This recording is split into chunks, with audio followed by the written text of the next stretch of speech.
Fala, turma, tudo bem? Douglas Ferreira aqui do Imóveis que Geram Renda.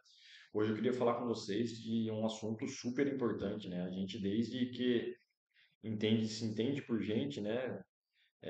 Nesse Brasil do meu Deus, a gente vem recebendo vários tipos de propaganda, né?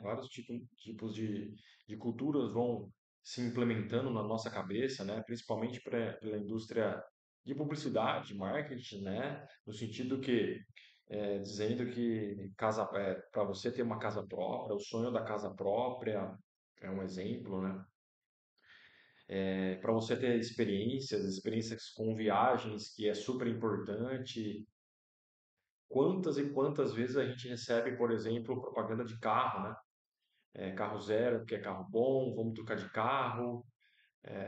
E isso vira uma bola de neve na imagina.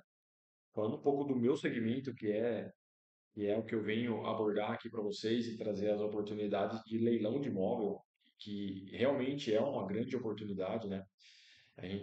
Eu já participei aí de leilão com 90% de desconto em cima do imóvel.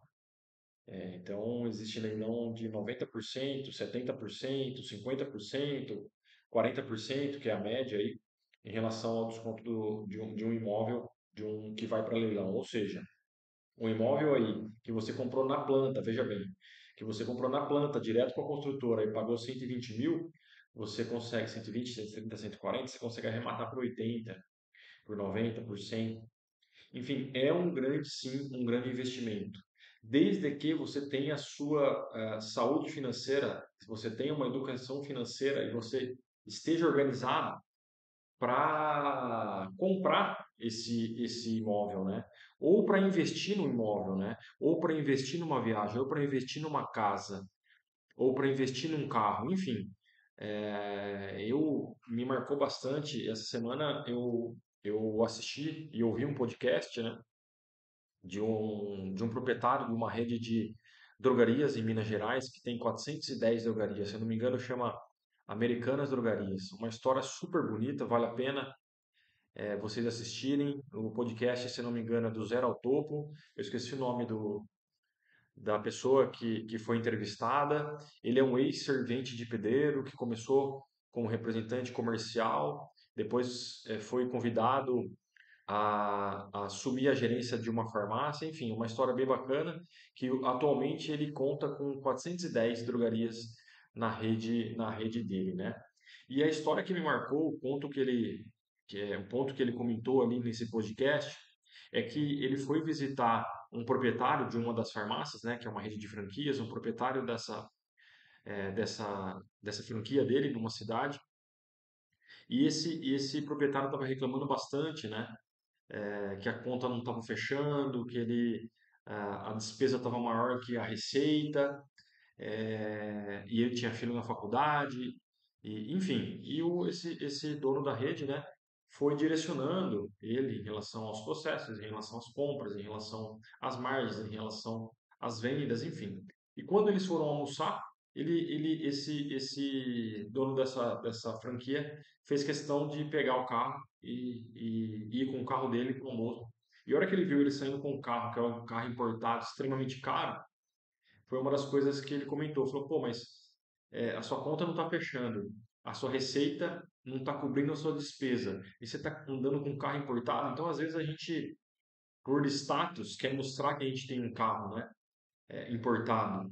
E o problema é que a gente quer mostrar para os outros, né, sendo que a nossa educação financeira, as nossas contas não estão fechando. E às vezes a gente quer mostrar num carro, às vezes a gente quer mostrar fazendo uma viagem, a gente quer mostrar comprando, não mostrar, mas nesse caso da casa própria, né?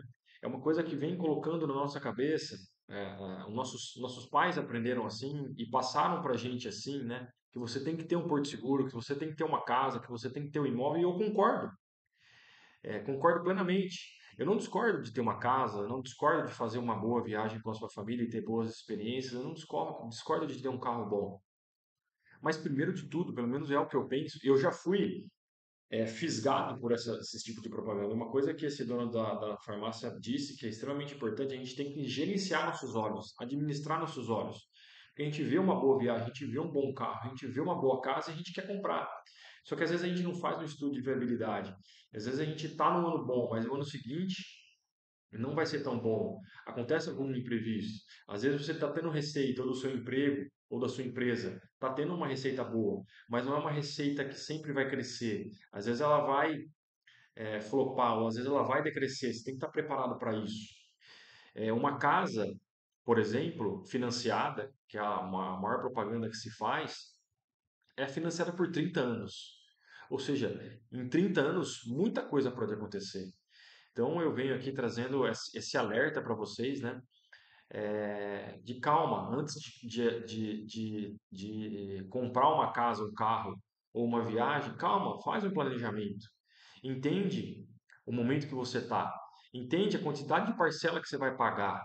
Entende o que pode acontecer se você não conseguir pagar essas parcelas. Ou seja, eu sou casado e tenho 3 filhos, isso pode impactar a sua família, não só você. Isso pode impactar a sua saúde física e mental. Então, calma, entenda onde você está e onde você quer chegar. Na minha visão, na minha opinião, o que eu pretendo hoje, eu já tive casa própria, tá? Eu construí uma casa, tive esse sonho também, comprei um terreno, ergui a casa, financiei em 30 anos. Graças a Deus a minha carreira foi crescendo, eu consegui pagar essa casa antes, mas tive obstáculos no caminho, né? Fui desligado numa empresa que eu não contava com isso, fiquei desempregado, então tive que recomeçar a vida, tive que vender essa casa para começar uma empresa, por exemplo. Eu já vi isso faz um tempo, né? A minha vida hoje está estabilizada, eu tenho um bom emprego, tenho um bom salário, mas o que eu busco hoje é a minha renda extra, né? É pensar na minha aposentadoria, é pensar em formar um patrimônio. E é isso que eu quero trazer para vocês. Hoje eu moro de aluguel, hoje eu moro numa casa muito boa, dentro de um condomínio de 500 metros quadrados, pago um valor que está dentro do meu orçamento nessa casa. Por quê? Em paralelo a isso, eu consegui construir um patrimônio de imóvel, que hoje me gera uma renda extra. Então, hoje, esse é o meu objetivo. Antes de eu comprar uma nova casa, antes de eu ter o meu porto seguro, antes de eu dar esse passo, eu quero formar a minha renda extra. Porque se meu emprego hoje tá bom, pode ser que o ano que vem não esteja.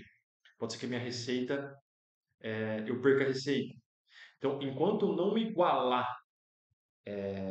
a minha renda do meu trabalho de representação comercial, que é o meu caso, e não ultrapassar essa receita, eu não vou sossegar. Eu não vou dar o próximo passo. Então é isso que eu quero mostrar para vocês, essa conscientização de forma geral, que é a maneira que eu penso e que espero que contribua para vocês aí. Um abraço.